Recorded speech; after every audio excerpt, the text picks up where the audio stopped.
जी आप देख सकते हैं इस टाइम दीर की जानब रवानगी है और वज़ीर आला सुहेल अफरीदी इस टाइम यहाँ पहुँचे हैं और उनका शानदार वेलकम किया जा रहा है।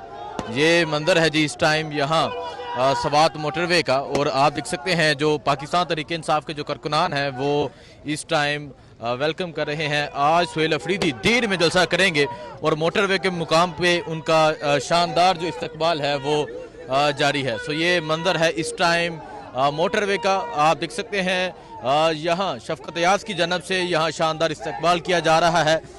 ये सूरत हाल है जी इस टाइम वज़ीर आला सुहेल अफरीदी जो है वो इस टाइम कैसे हो, ठीक हो? आगे जाएं। ये मंजर है वज़ीर आला सुहेल अफरीदी जो है वो इस टाइम बाहर आ चुके हैं। ये मंजर है इस टाइम यहाँ ये मंजर है इस टाइम यहाँ स्वात मोटरवे का।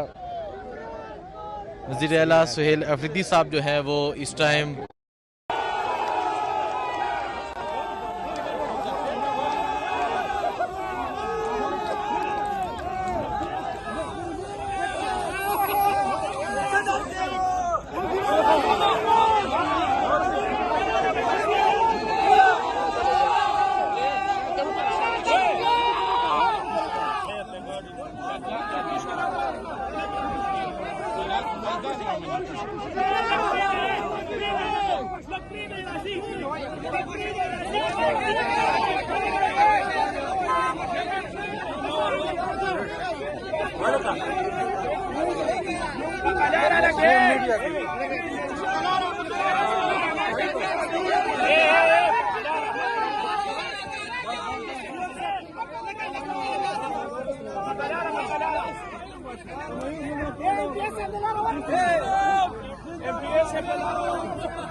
MPS